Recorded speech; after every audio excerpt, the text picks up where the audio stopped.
কুলিল্লাহুম্মা মালিকাল মুলক। এবং এটাও জেনে রাখো, তোমরা যে নেতৃত্বের আসনে বসো, এই নেতৃত্ব কিন্তু তোমাদের চিরস্থায়ী না, এবং এই নেতৃত্ব এটা তোমাদের না। কুলিল্লাহুম্মা মালিকাল মুলক, সমস্ত নেতৃত্ব ক্ষমতার মালিক একমাত্র আমি আল্লাহ রাব্বুল আলামিন। ঠিক কিনা বলেন? সমস্ত ক্ষমতার মালিক কে? আল্লাহ রাব্বুল আলামিন।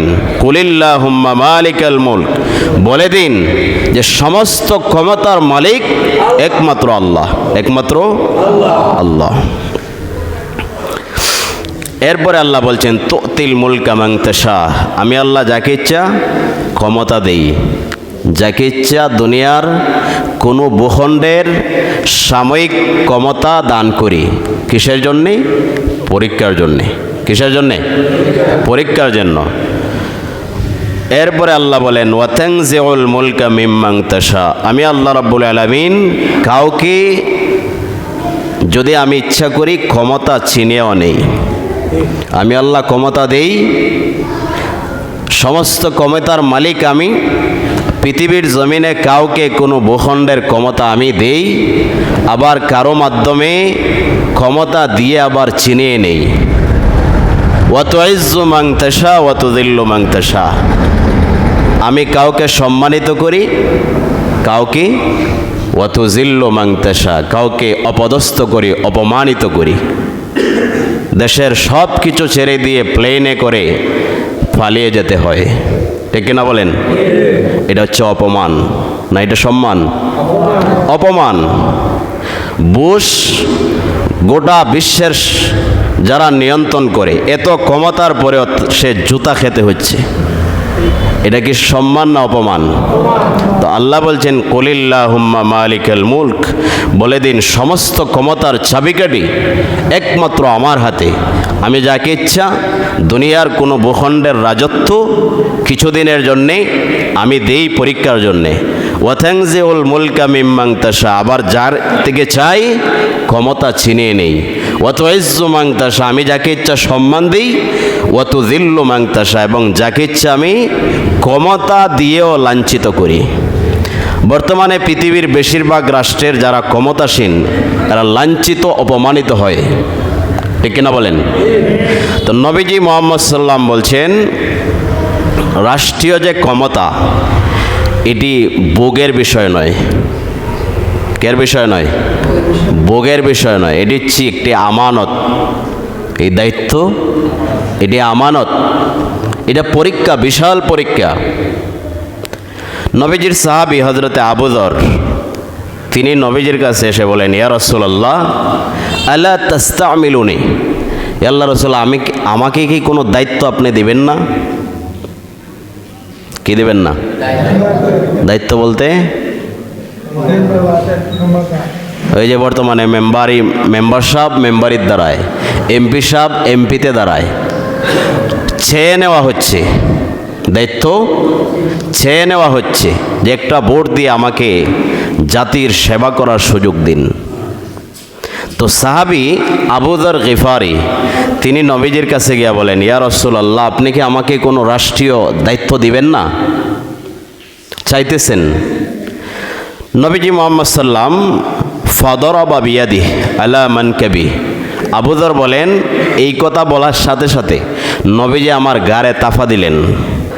এরপরে বললেন ইয়া আবা যর, হে আবু যর ইন্নাকা দাঈফ, তুমি নিতান্তই দুর্বল। মানুষ হিসাবে আমরা সবাই দুর্বল, মানুষ হিসাবে সবাই দুর্বল। একটা মুরগির বাচ্চা আমাদের চাইতে শক্তিশালী। ভুল বলছি? একটা মুরগির বাচ্চা আমাদের চাইতে শক্তিশালী।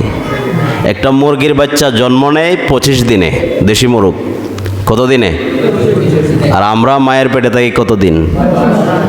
9 মাস 10 মাস।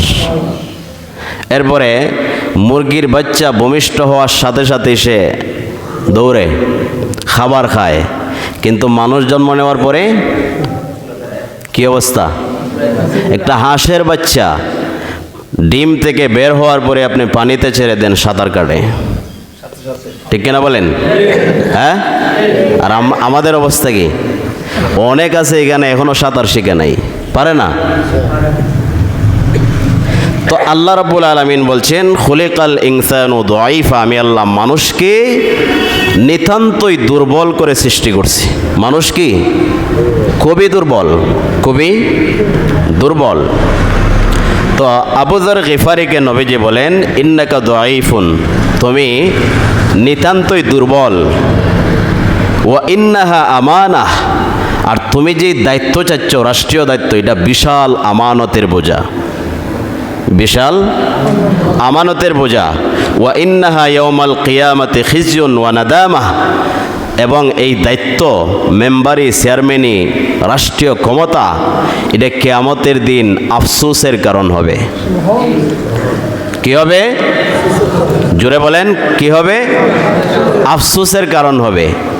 দুনিয়ার এই যে আরাম আয়েশ ভোগের যে একটা চিন্তা চেতনা, এটা সব সময় থাকবে না।